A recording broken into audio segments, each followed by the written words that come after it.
Puedes tomar tu asiento.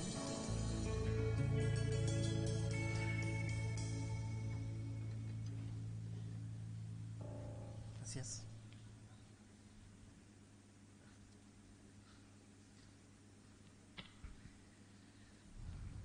Bueno, qué lindo cómo se disfruta, ¿no? Estar delante de la presencia de Dios. A veces quisiéramos como que siguiera, ¿no? Bueno, la palabra de hoy, le puse por título a este mensaje, seguidores. Desde hace un tiempo estoy con esta palabra en la cabeza sobre lo que significa, gracias, Ani, sobre lo que significa ser seguidores de Jesús. Y los que me conocen saben como que soy muy por ahí de buscarle demasiado la vuelta, pero tratar de entender las cosas y de por qué uno hace las cosas que hace, ¿no? Siempre me pregunto, no sé, ¿por qué venimos a la iglesia? Eso es lo que nos define a nosotros como seguidores de Jesús, nada más venir a la iglesia los domingos o, no sé, hacer las cosas que nos dicen, ir a los discipulados, las cosas que, no sé, cumplir los 10 mandamientos. ¿Eso es lo que me define a mí como seguidor de Jesús o hay algo más? Y luchando con los mosquitos.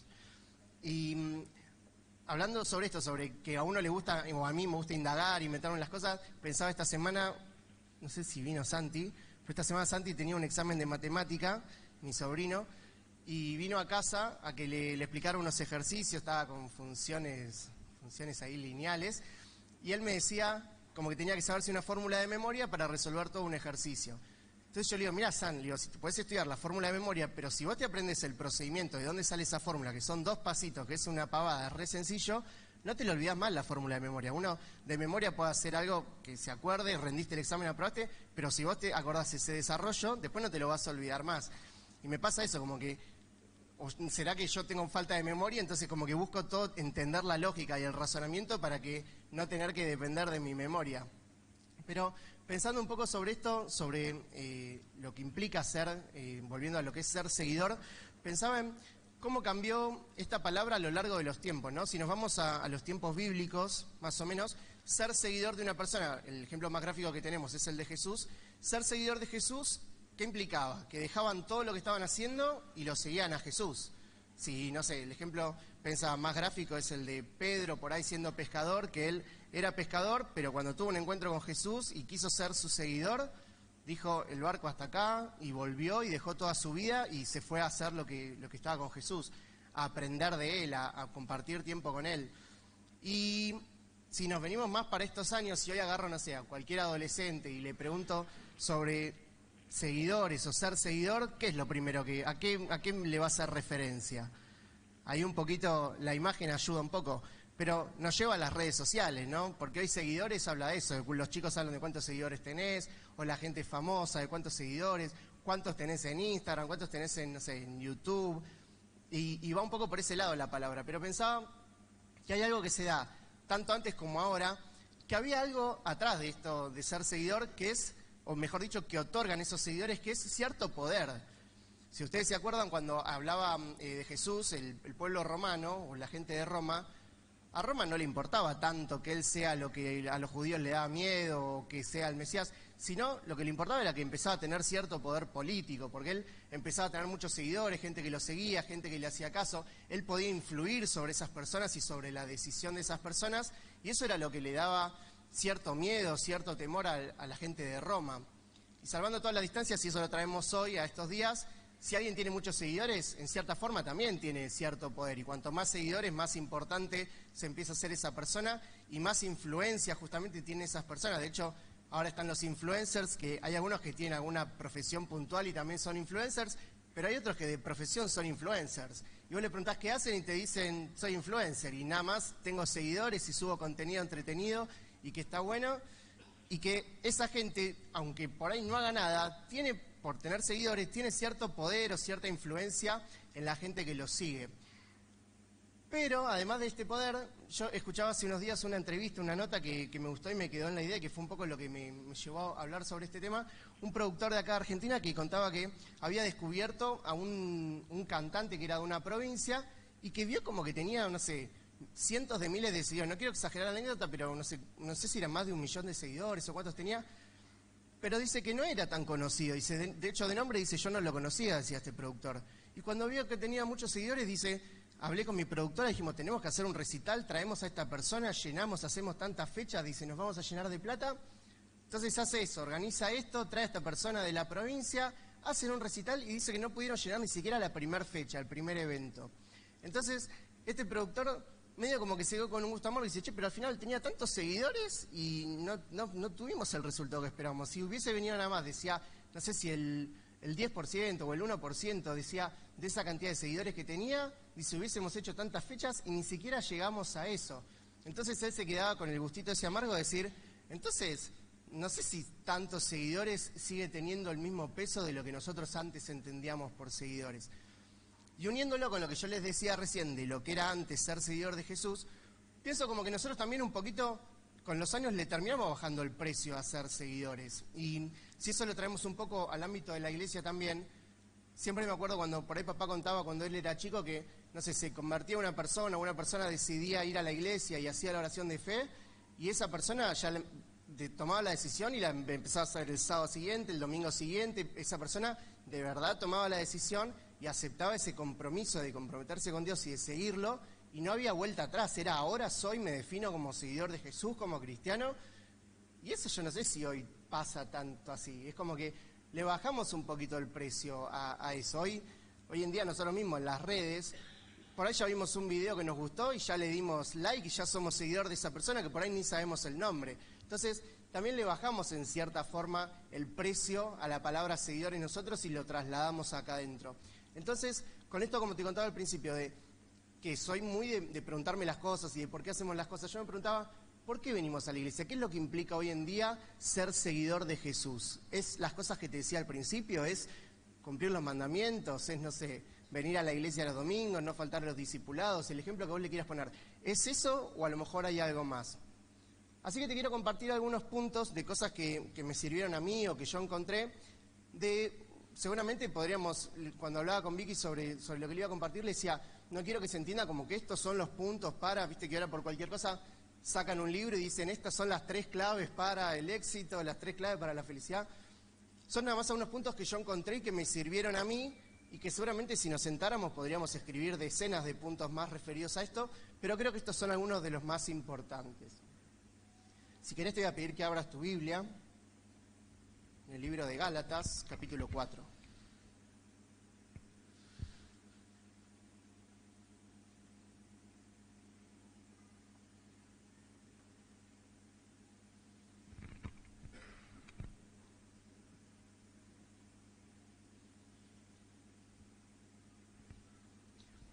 Mirá, al primer punto le puse, hablando siempre de esto, ¿no? De qué implica ser seguidores de Jesús hoy en día.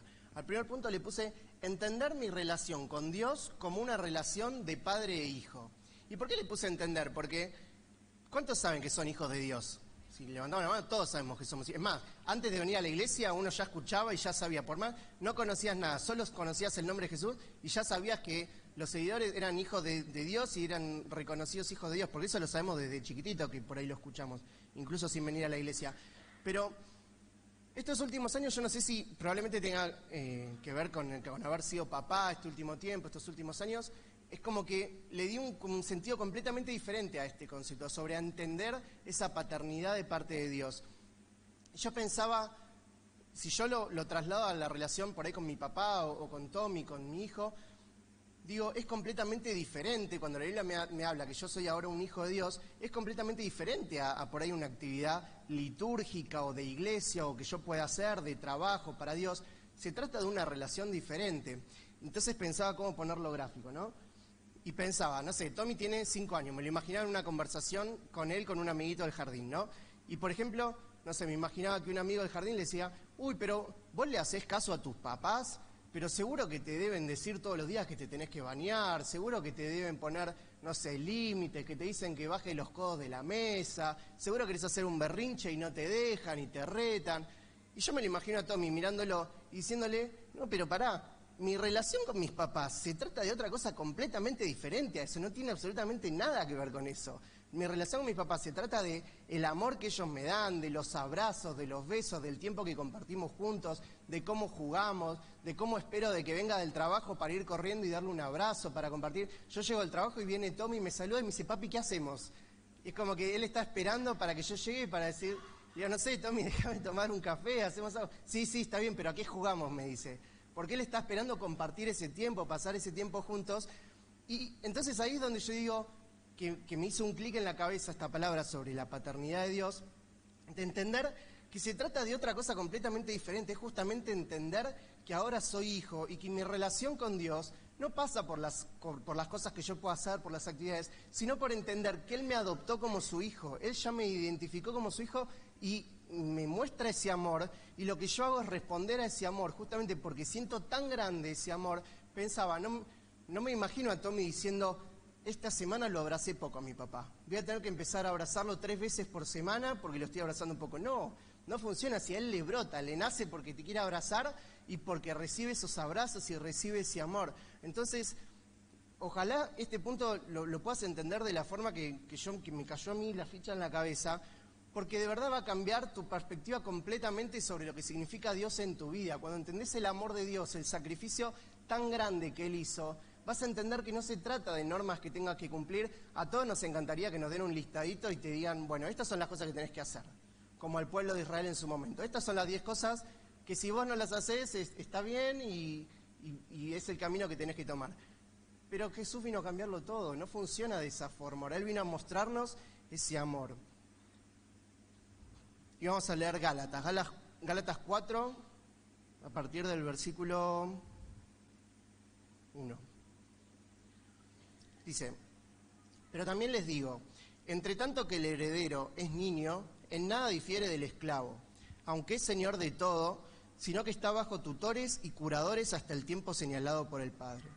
Así también nosotros, cuando éramos niños, estábamos en esclavitud bajo los rudimentos del mundo, pero cuando vino el cumplimiento del tiempo, Dios envió a su Hijo, nacido de mujer y nacido bajo la ley, para que redimiese a los que estaban bajo la ley, a fin de que recibiésemos la adopción de hijos.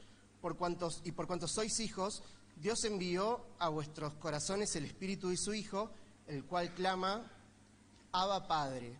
Así que ya no eres esclavo, sino hijo, y si hijo, también heredero de Dios por medio de Cristo. Por ahí lo leí medio rápido y no se termina de entender. Lo que está diciendo es que cuando Jesús vino a la tierra, vino a cambiarlo todo. A partir de ese sacrificio que Él hizo, ahora nos podemos llamar hijos de Dios. Dice que ahora Dios nos adoptó como sus hijos y puso el Espíritu de Él dentro nuestro, que clama al Padre y le dice, Abba Padre. Y entonces empecé a buscar sobre esta palabra, Abba. ¿Todos conocen el significado de lo que significa Abba, o más o menos? Algunos se animan, no le voy a preguntar a nadie, pero... Abba significa, es como una palabra, una expresión que usaba el pueblo judío para referirse a sus papás. Pero lo que me gustó es que decía, buscando, ¿no?, sobre el significado de esta palabra, como que era algo como de mucha intimidad y de mucho respeto. O sea, que no es que era una palabra que se tomaba a la ligera, sino como que implicaba un respeto, pero también mucha cercanía. O sea, era como muy íntimo y el ámbito de uso era directo con sus papás. Es como, no sé, yo pensaba como ahora decir papi o usar un término así muy de mucha confianza, de mucha cercanía, pero dice que a la vez implicaba mucho respeto.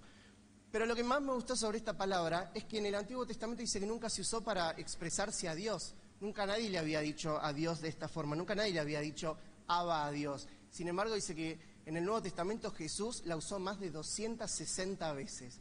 Dice, si lees en el Nuevo Testamento, más de 260 veces aparece esta expresión como Abba en las traducciones originales para referirse a Dios. Y esto es lo que nos habla de la cercanía que vino a traer Jesús con nosotros. Ahora somos hijos de Dios y Jesús justamente vino a hacer eso, a unir nuestra relación con Dios y a entender ese trato de amor, ese trato diferente y la relación que Dios quiere tener con nosotros. Ese es el primer punto. El segundo punto, buscar estar cerca de Él. Cuando nosotros entendemos ese amor, cuando nosotros entendemos cuánto Dios nos ama, cuánto se preocupa por nosotros, cuánto nos quiere, cuánto nos protege, cuánto todas las cosas que hablábamos recién, nos nace querer estar cerca de Él, nos nace querer buscarlo. No lo hacemos por compromiso, no vengo a la iglesia porque entiendo que, si no voy, alguien por ahí me va a decir algo, ya me van a andar mandando mensajitos, o por ahí el líder de mi célula me va a mandar, che, ¿qué te pasó? No te vi, ¿estás bien? Y termino yendo por eso.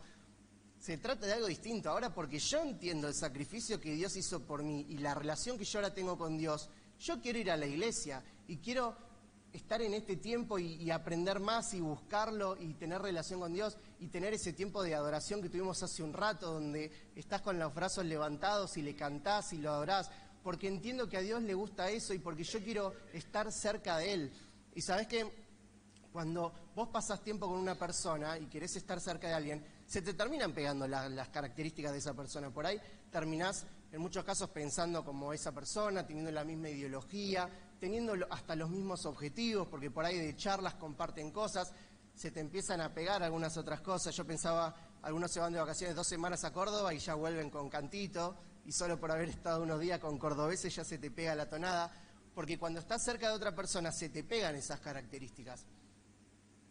Hay un versículo en Juan 1, si quieren buscarlo, Juan 1 del 35 al 39.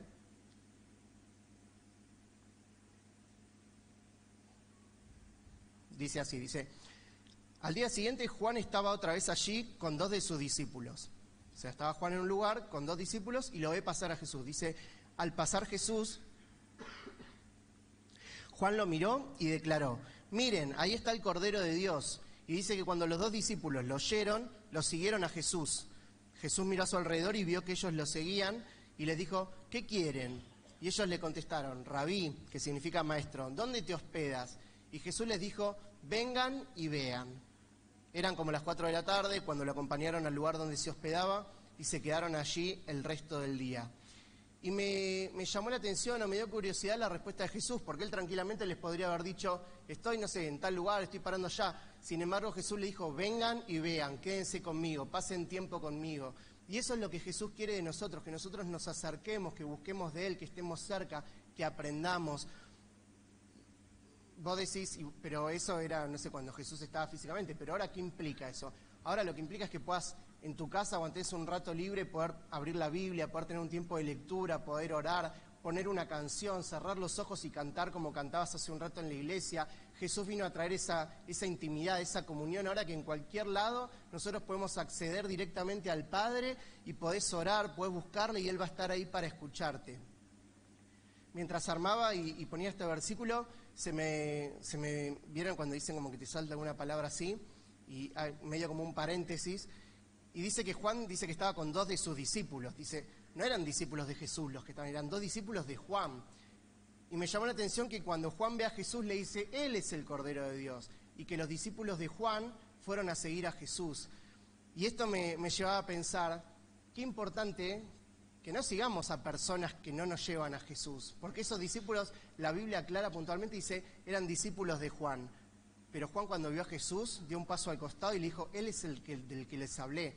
O sea, no se puso en primer lugar. Y eso, acordate esta palabra, no sigas a los hombres que no te acerquen a Jesús. Si a lo mejor pueden tener un mensaje lindo, pueden tener algo que te gusta, que los escucha, pero si no te acercas a Jesús, no te sirve de nada. Acá lo que hizo Juan fue decirle: muchachos, Él es el del que yo les hablé, Él es el Cristo, Él es el Cordero de Dios, a Él es al que hay que seguir. Y en ese momento ellos transformaron y dejaron de ser esos seguidores de Juan para convertirse en seguidores de Jesús. Voy a leerte otro versículo, por ahí voy a tener muchos versículos hoy, así que ténganme paciencia. Pero voy a leerte otro versículo que está en Hechos 7, si querés no los busques, son cortitos, en Hechos 7, 59. Hay un personaje de la Biblia que me encanta, que es Esteban. No sé si todos se acuerdan de la historia de Esteban, pero Esteban es el que la Biblia cuenta como el primer mártir o la primera persona que muere por causa de predicar sobre el Evangelio de Jesús.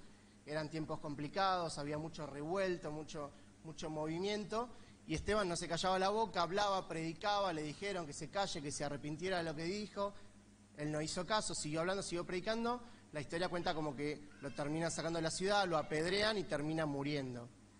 Pero mirá este versículo, en Hechos 7:59 dice: mientras lo apedreaban, Esteban oró y dijo: Señor Jesús, recibe mi espíritu. Pero no termina ahí. El siguiente dice: cayó de rodillas gritando: Señor, no los culpes por este pecado. Y dicho eso, se murió. ¿Te suena esta palabra de algún lugar? ¿Hubo alguna otra persona que haya dicho algo parecido? Jesús mismo en la cruz, en Lucas 23 dice 34, Padre, perdónalos porque no saben lo que hacen. Y esto me llevó a pensar, digo, Esteban estaba en el momento más vulnerable de su vida, en el momento más difícil, estaba literalmente a segundos de que lo maten, de que lo asesinen.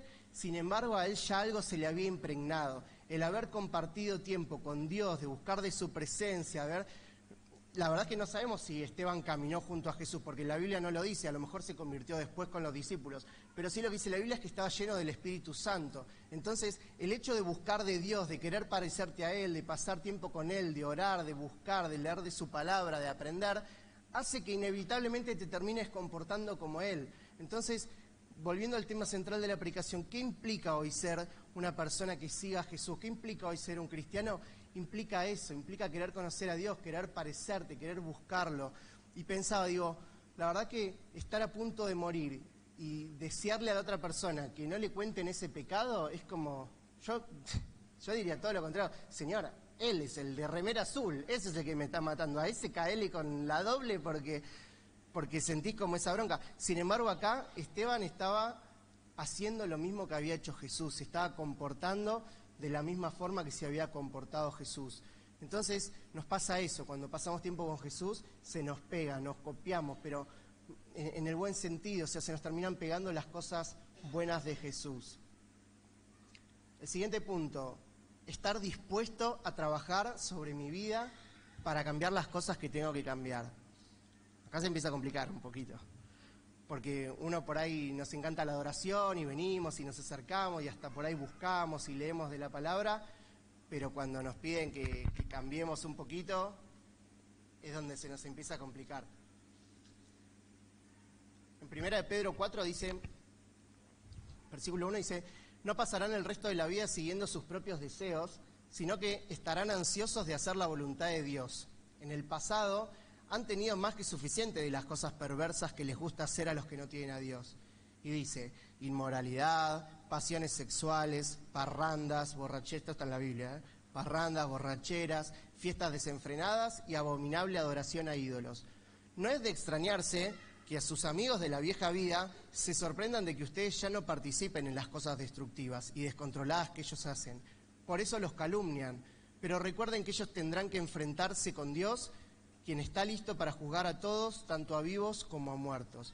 Y pensaba, digo, en lo que cuenta acá el versículo, no es que uno va a cambiar porque venga alguien y que te diga, no, porque esto que estás haciendo está mal, esto tenés que corregirlo, tenés que hacer esto. No, fíjate como que se va medio dando en forma encadenada con los otros puntos que te compartí antes. El hecho de yo querer buscar a Dios, de aceptar esa relación de amor con Dios, de que yo me acerco a Dios, lleva a que yo mismo quiera cambiar, a que las cosas que yo hacía ya no las quiera hacer más, porque ahora entiendo que a Dios le agrada otra cosa. Volviendo al ejemplo que te daba de Tommy, chiquito, yo no me lo imagino a él saliendo todos los días cuando va al jardín diciendo, hoy no puedo hacer esto, esto y esto y esto porque a mi papá no le gusta, no puedo decir esto, no puedo hacer ya. No, él va y vive, y en todo caso las cosas que no hace es porque él entiende que sabe que a mí no me gustan o que a Vicky no le gustan, y no las hace por respeto y por amor a eso, pero no porque alguien le esté obligando a decir esto no lo tenés que hacer, no lo tenés que hacer. Él no sale a su vida pensando en las cosas que no tiene que hacer. Simplemente el hecho de acercarse a Dios lo lleva a no querer hacerlas. Y me gusta de este versículo y de otro que te voy a compartir más adelante, que dice que la forma en la que vos te comportés y las cosas que dejás de hacer, que no haces más de tu vieja vida, dice que terminan siendo algo como que despierta y una alarma en tu entorno, en tus amigos, te empiezan a notar diferentes, te empiezan a notar distinto. Recién leía, dice, no es de extrañarse que sus amigos de la vieja vida se sorprendan de que ustedes ya no participen en las cosas que hacían antes. El otro versículo que te decía está en 1 Pedro, dice, amados hermanos en Cristo, les hablo como si ustedes fueran extranjeros y estuvieran de paso por este mundo. Y dice, no hagan nada que obedezca a sus malos deseos, porque esos deseos te van a llevar a la perdición. Dice, pórtense, mirá esto que bueno, me encanta esta versión, es la traducción del lenguaje actual, dice, esto es 1 Pedro 2:12, dice, pórtense bien cuando estén con gente que no cree en Dios, así aunque ahora esa gente hable mal de ustedes, como si fueran unos malvados, luego verán el bien que ustedes hacen y alabará a Dios el día en que les pida cuentas a todos. Entonces, por más que ahora te estén criticando, por más que ahora pienses que te están señalando, que te estén criticando, que estén hablando mal de vos, el hecho de que vean que vos haces el bien, eso va a influir en sus vidas también y eso va a llevarlos a que ellos quieran cambiar también la forma en que ellos se comportan. Entonces, qué importante, ¿no?, este punto también, porque fíjate cómo de a poquito nos vamos pareciendo más y todo nos va llevando a querer ser conforme a cómo es Cristo. Entonces ya pasamos de pensar en lo que es ser un cristiano como una persona que nada más asiste a la iglesia un domingo y ahora es una persona que está enamorada de la presencia de Dios, que quiere aprender, que quiere pasar tiempo con Dios, que está dispuesto a cambiar las cosas que hace mal y que encima ese cambio trae involuntariamente casi que tu entorno también cambie, que se vea reflejado en tu entorno. El siguiente punto, si querés buscar en Romanos 6, 19.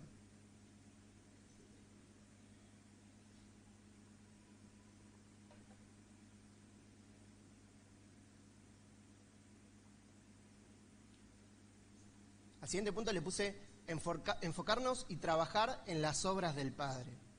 Hasta acá es como que fue todo un proceso medio como personal, ¿no? Como que uno empieza a tener esa relación con Dios y es todo trabajo que va pasando dentro nuestro. Pero mirá lo que dice en este punto. Yo tengo acá también la versión del lenguaje actual. Romanos 6, 19 dice, me encanta encima la sinceridad y como que Pablo iba al frente y te decía lo que te quería explicar, quería que entiendas. Lo que te explicaba quería que lo termines de entender. Dice, como a ustedes todavía les cuesta entender esto, eso lo habrán traducido como a vos te cuesta un poquito, dice, se los explico con palabras sencillas y bien conocidas.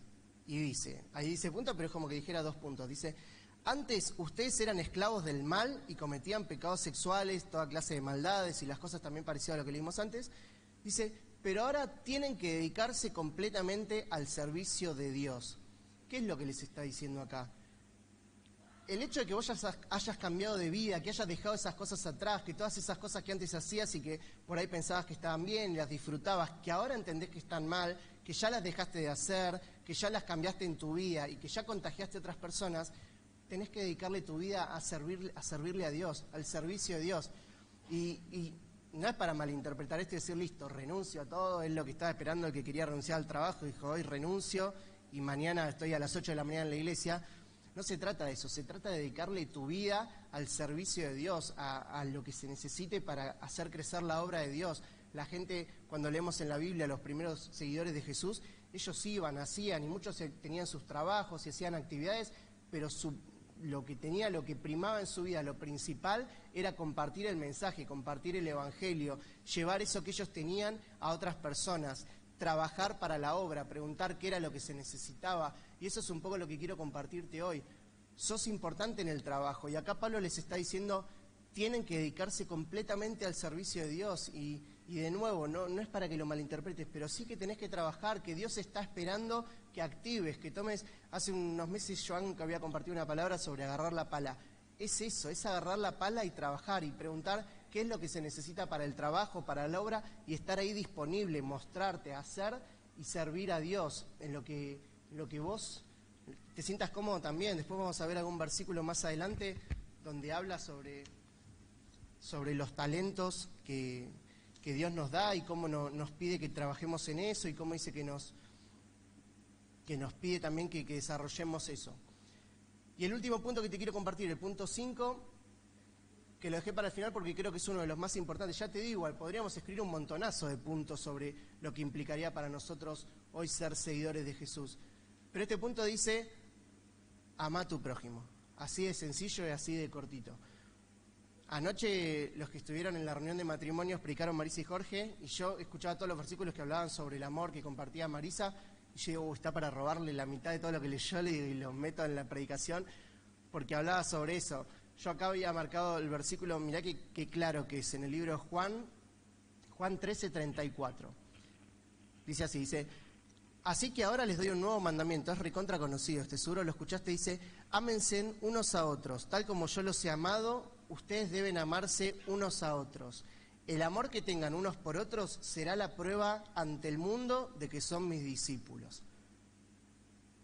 Como que es medio claro, ¿no? Como diciendo, vos querés saber cómo el resto va a ver si vos sos un discípulo mío, mostrales tu amor, mostrales el amor que tengas, compartirles ese amor. Y ayer Mari compartió un versículo que creo que estaba en Juan también, que decía que podés ser la mejor persona del mundo, podés tener las mejores intenciones, podés vender todo lo que tenés, dárselo a los pobres, pero si no tenés amor, no te sirve de nada. Y eso es lo que Juan lo que les estaba diciendo acá. Dice que la prueba ante el mundo de que vos seas un discípulo de Jesús es que les muestres el amor. la gente que está ahí afuera necesita que le muestres el amor. ¿Y qué manera, o qué mejor manera de compartirles ese amor y de mostrarles ese amor que no sea compartiéndole la salvación? Yo siempre pienso en este ejemplo, ¿no? Si imagínate que vos sabés que hay, no sé, una ruta que da a un precipicio, ¿no? Imagínate como esas películas que están en el medio de la nada, ahí está la ruta, imagínate que hay un precipicio. Y vos venís de ahí y ves que se termina la calle y que literalmente caen y que son, no sé, caen al precipicio. Y vos ves que viene un auto. ¿Uno qué haría? Instintivamente vas corriendo y le tratás de hacer todas las señas posibles para alertarlo y para decirle, no vayas por ese camino, porque te va a llevar a la muerte. O sea, literalmente se cae el auto y te morís. Sin embargo, con el asunto por ahí espiritual o de la vida eterna, nos cuesta pensarlo de la misma forma. Como que no lo vemos de esa forma, como que relajamos, como decimos, bueno, no sé, Dios tendrá misericordia. Y el trabajo nuestro es mostrarle el amor a esas personas, compartiéndole el mensaje también de salvación. Y decirle, mirá, la única salvación es Jesús, es Cristo. Si no te agarrás de la mano de Jesús, no vas a poder y te vas a terminar cayendo como se cae ese auto en el precipicio. Entonces, fíjate cómo todos estos puntos nos llevan a hablar sobre el amor y cómo podemos ir trabajando y formando nuestra vida y pareciéndonos más a Jesús, y siempre termina en el amor, siempre termina en el mostrar el amor al resto. En el punto que te compartí anteriormente, fíjate que te decía como que uno como que tenía que cambiar y cuando uno cambiaba el resto lo veía y sin querer se terminaba contagiando nuestro entorno. Fíjate cómo todo se trata siempre del otro, de ayudar al otro, de mostrar el amor al otro. Por más que el cambio lo hagas en tu vida, va a ser de bendición para los demás, para tu entorno, para los que estén alrededor tuyo. Te decía recién de Pablo que me gusta como que va al hueso de una y como que él te quiere decir algo y en los libros que lo ves, como por ejemplo en Romanos, es como que te pone todas las instrucciones. Y estos últimos tiempos estuve leyendo un poco lo que son el resto de las cartas que están en el Nuevo Testamento, y cuando lees, no sé, las cartas de Pedro, de Juan, de Judas, de Santiago, es como que ellos habían vivido con Jesús, habían compartido tiempo con Jesús, y todas las cosas que ellos hacían, o que uno lee en las cartas, es como alertar a la gente, che, te estás alejando de la verdad, esto no es lo que Jesús hacía, o el mensaje que comparten es de todo lo que nosotros vivimos, de lo que caminamos con Jesús, es de eso de lo que le queremos enseñar, porque ellos, en cierta forma, la tenían un poco más fácil, porque ellos sabían cómo, ¿se acuerdan? Siempre tengo el recuerdo en la cabeza de esas pulseritas que decían qué hacía Jesús, qué haría Jesús, que se ponían, que se usaron en algún momento acá en los 90, y pensaba, ellos la tenían fácil, porque ellos literalmente decían qué haría Jesús. Entonces, si, no sé, les aparecía algún endemoniado, ellos pensarían internamente, como cuando apareció, no sé, en tal ciudad un endemoniado, Jesús hizo así, así, y ellos sabían cómo desenvolverse. Pero Pablo no tenía esa práctica de haber estado todos los días con Jesús. Sin embargo, Pablo después tuvo un encuentro con Jesús y fue lleno del Espíritu Santo, pero noto como, esto es una observación mía personal, pero noto como en Pablo una necesidad de querer enseñar que va más allá de decirle a la gente en sí, transmitirle lo que ellos habían vivido en la experiencia, sino como que Pablo tiene una necesidad de enseñarles y decirle, mira, si querés hacer esto es así, así, así, así. Y pensaba en el libro de los que estuvieron leyendo Romanos este último tiempo, en los discipulados, en Romanos 12, es como, si querés saber cómo tenés que comportarte en tu vida, llegá hoy a tu casa, leer Romanos 12 desde el principio hasta el final, y te vas a dar cuenta que hay un montón de instrucciones que si las pusiéramos en práctica y las tomáramos todas como hábito, el otro día hablábamos algo parecido en el discipulado. Decíamos que si todo esto no es que la cumplís una vez, si todo esto se vuelven hábitos en tu vida, serías el cristiano ideal, porque son todos puntos que son directamente para tu día a día y para lo que vos hacés. Te voy a leer algunos puntos rápidos para no aburrirte, sé que estoy leyendo mucho, pero mirá qué buenos que están. Dice en Romanos 12:7, si lo querés buscar, para que veas que no te estoy mintiendo.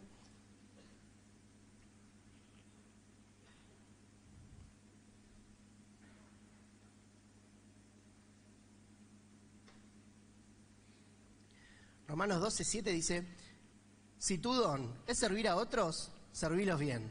Si sos maestro, enseñá bien. Si tu don consiste en animar a otros, animalos. Si tu don es dar, hacelo con generosidad. Si Dios te ha dado la capacidad de liderar, tomá la responsabilidad en serio. Y si tenés el don de mostrar bondad a otros, hacelo con gusto. Y acá abro un paréntesis. No significa que todos tengamos todos los dones y que todos tengamos que hacer todas las actividades que están acá. Por eso aclara, si Dios te da algún don específicamente, Dios en cierta forma lo que está diciendo es, te va a pedir cuenta por cómo usas eso. Si hoy a lo mejor te toca estar liderando un grupo, estás a cargo de una célula, cuidado, porque Dios también te va a pedir cuenta por eso. Porque acá fíjate que dice, si tu don es liderar, toma la responsabilidad en serio.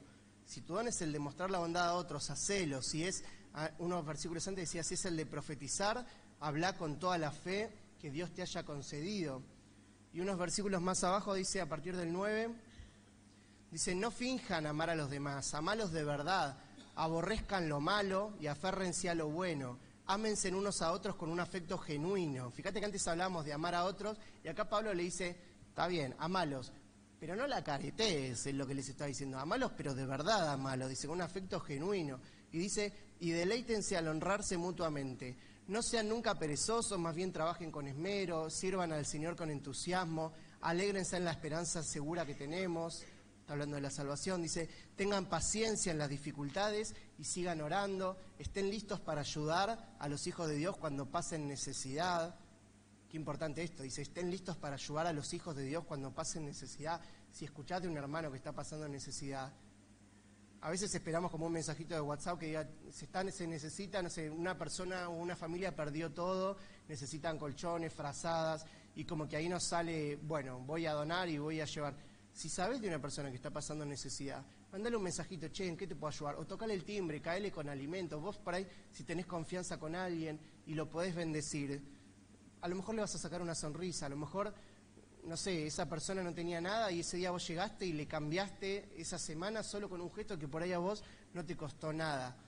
Fíjate cómo son todas instrucciones y paso a paso de cómo tenés que comportarte, y todo esto va haciendo que tu conducta y que tu caminar sea parecida a esa que Dios quiere para vos.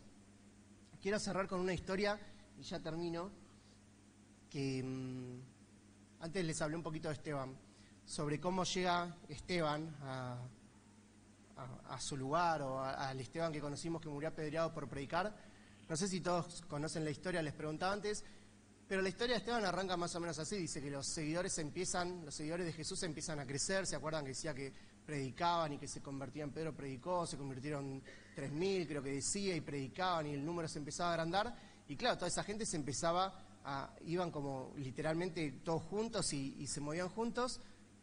Pero pasó algo, dice que estaba el pueblo griego y había gente que era obviamente judíos, y medio como que había un poquito de pica, como que el Señor todavía tenía que trabajar con sus espíritus y con sus personas. Es como que ellos habían tomado esa decisión de seguir a Jesús, pero en la convivencia se empezó a hacer complicado. Y dice que estas personas griegas van y se quejan con los discípulos y le dicen, me imagino que no sé, a Pedro, a todos los que estaban ahí, a Juan, les dicen, no sabés, está todo mal. Dice, las mujeres o las personas que están repartiendo las comidas, que son judíos, no le están dando o le están... Miren, no le voy a decir la palabra textual. A ver si encuentro, dice, las viudas griegas están siendo discriminadas en la repartición diaria de alimentos, le dice, como diciendo, le están tocando la comida. Es como cuando uno escucha ahora en el noticiero, le están metiendo la mano a los jubilados, como que uno se indigna, porque uno dice, ¿cómo? Y acá los griegos le van y le dicen, le están discriminando en la ración que les toca a las viudas griegas, dice, están discriminando a nuestro pueblo y no les están dando la ración de comida.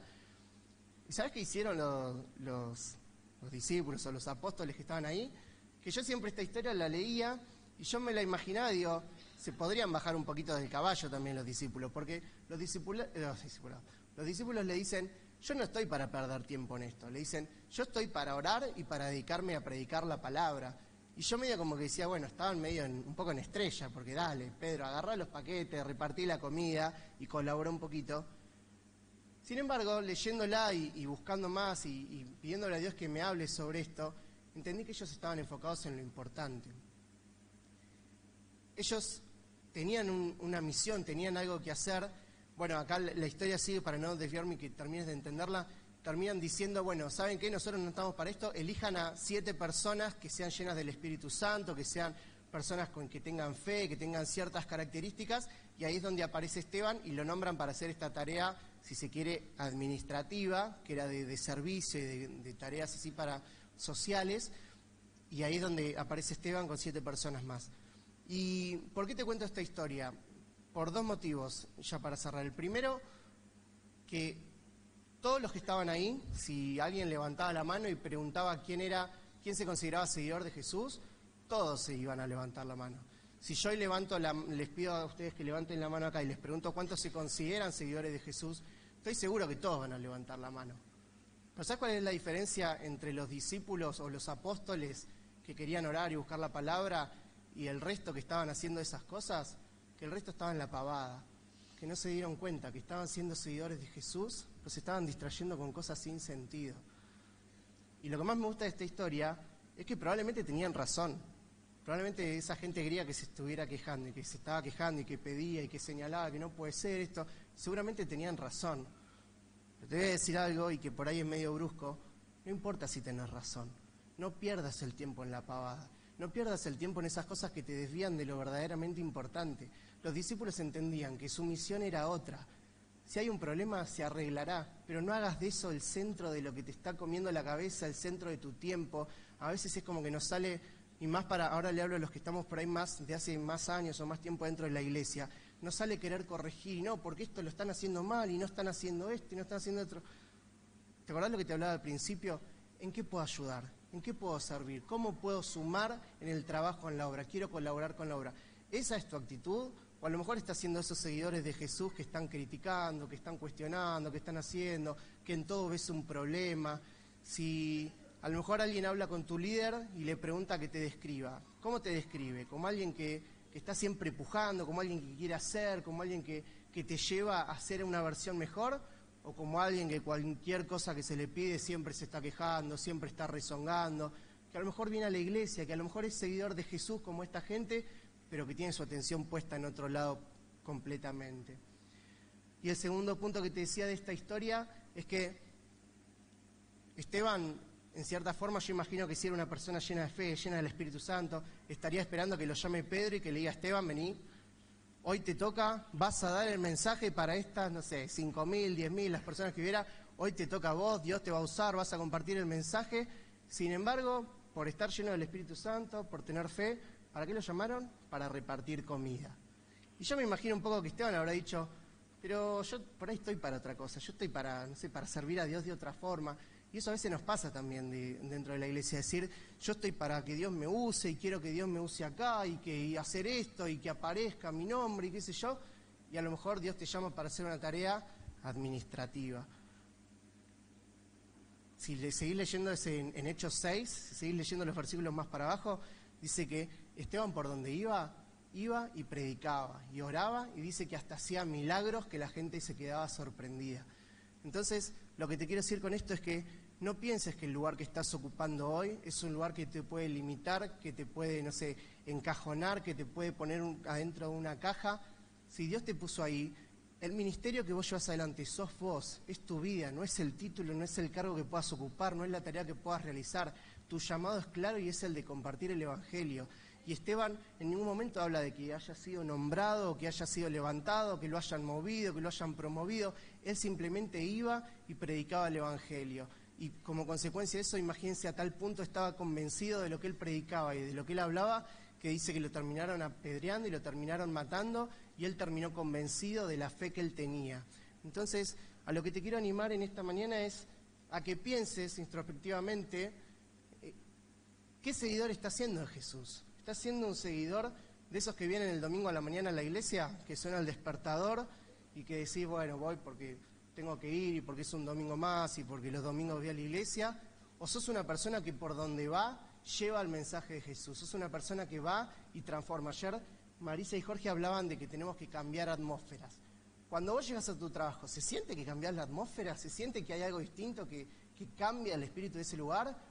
¿O se siente que llegás y te empezás a quejar de todo, de todos los problemas, de todas las situaciones que vivís? Cuando atravesás una situación difícil, ¿brota eso como le pasó a Esteban de comportarse como Jesús? ¿De que estaban a punto de matarlo y él igual le dijo que no le contara eso como pecado? ¿O brota lo peor de vos y te sale ese viejo hombre y querés romper todo como Hulk, que se transforma y perdés el sentido hasta de tu identidad? Si querés cerrar los ojos ahí donde estás y tomate unos segunditos para pensar qué clase de seguidor sos y también ¿Qué clase de seguidor querés ser? Yo siempre pienso que estas palabras no son para que uno lo sienta como un palo, como un reto, como para que uno sienta culpa o se sienta mal, sino porque si Dios la trae es porque quiere que algo transformemos nosotros en nuestra vida. Entonces, te invito a que en este tiempo puedas pensar para vos y que seas sincero con vos mismo de pensar qué seguidor de Jesús estás siendo.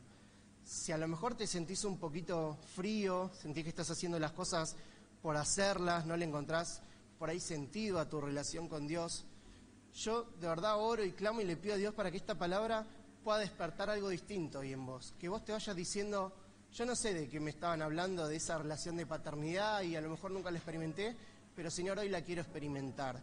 Hoy no me quiero ir de este lugar sin haber sentido ese amor, sin haber sentido ese abrazo y sin haber experimentado esa relación de cercanía de la que me están hablando. Ahora, tomate unos segundos ahí, pedile a Dios que en este momento pueda de verdad abrazar tu vida y hacerlo de una forma especial. Acordate los puntos que dijimos, era primero entender mi relación como hijo, entender que ahora Dios no es un Dios que me señala, que me acusa, que me castiga, que me dice que esto está mal, que cómo vas a hacer eso. Es un Dios que está siempre con los brazos abiertos para recibirme y al que yo quiero correr, que me quiero acercar, y que esa relación es la que hace corregir todas las cosas que yo por ahí hago mal, pero en respuesta a ese amor que Él me da, yo las quiero corregir y las quiero cambiar y quiero hacer las cosas distintas. Y en consecuencia de eso es donde Dios me pide también que ahora le entregue mi vida para trabajar para Él, que entregue mi vida al servicio de la obra, de lo que Él necesita, que mi voluntad ya no sea mi voluntad en sí, sino que sea la voluntad de Él en mi vida. No porque yo cambie mi voluntad, sino porque mis deseos ahora sean los mismos que Él tiene, que haya pasado tanto tiempo cerca de Jesús que ahora lo que yo quiero hacer, o casualidad, coincide con lo que Él quería hacer.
Ponete de pie, iglesia, si querés, y cantale esta canción.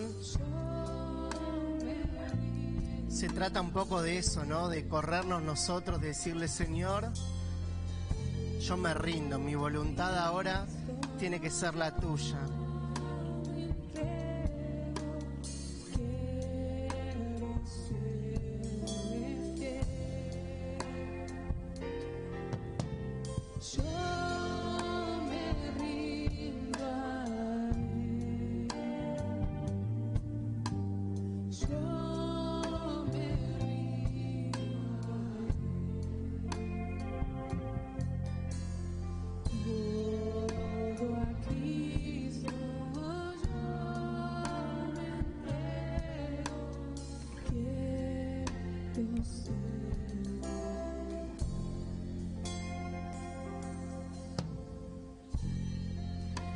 Te damos gracias, Señor, por esta mañana.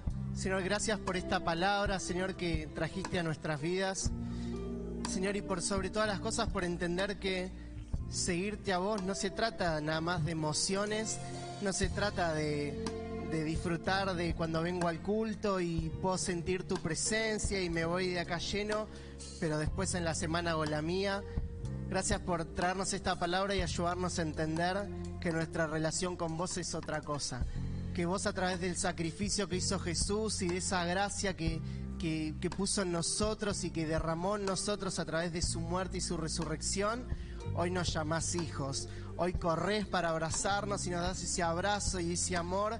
Y aunque el mundo nos pueda señalar, nos pueda tratar mal, aunque la vida nos golpee, tu amor es tan grande con nosotros, Señor, que podemos sentir como tu presencia nos abraza, Señor, y en devolución a ese amor es que nosotros elegimos seguirte, no porque alguien nos obligue, no porque alguien nos ponga reglas, queremos servirte porque te amamos, porque entendemos el amor que vos pusiste en nosotros y hoy corremos a vos en respuesta a ese amor. Gracias, Señor, por tanto amor, Señor, y porque estoy seguro que nunca en la vida vamos a poder entender, Señor, el amor que vos tenés por nosotros, Señor, porque tu amor es grande, es perfecto, Señor, y a veces nosotros nos equivocamos tanto, a veces nosotros somos todo lo contrario, somos tan imperfectos que nos cuesta tanto entender cómo puedes amarnos, cómo a pesar de nuestros pecados, cómo a pesar de tantas veces sentirnos tan sucios, tan pecadores, tan que no merecemos esa gracia, vos nos recordás que por eso moriste y nos mirás sonriendo y nos decís que vos ya sabías que íbamos a cometer esas cosas y que por eso es que vos mandaste a Jesús a la cruz. Hoy te pedimos perdón, Señor, por todos nuestros pecados. Hoy queremos irnos de acá sabiendo que vos nos mostrás ese amor, Señor, y nos vamos abrazados, Señor, de tu presencia. Señor, y más que nunca nos hacemos cargo de ese título, Señor, de ser hijos de Dios, entendiendo, Señor, que vos sos un papá que nos ama, que vos sos ese Abba Padre, Señor, ese papi, esa persona que nos quiere, que nos cuida, que nos mima, Señor, y que elegimos entregarte nuestra vida a vos, Señor, en respuesta al amor que tenés por nosotros.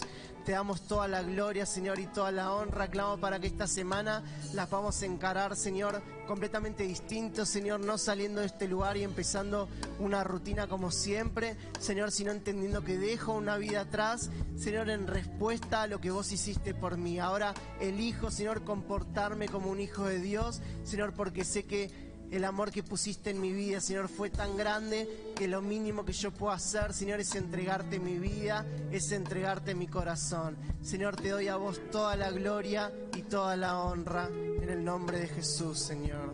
Amén. Amén, iglesia, que Dios te bendiga.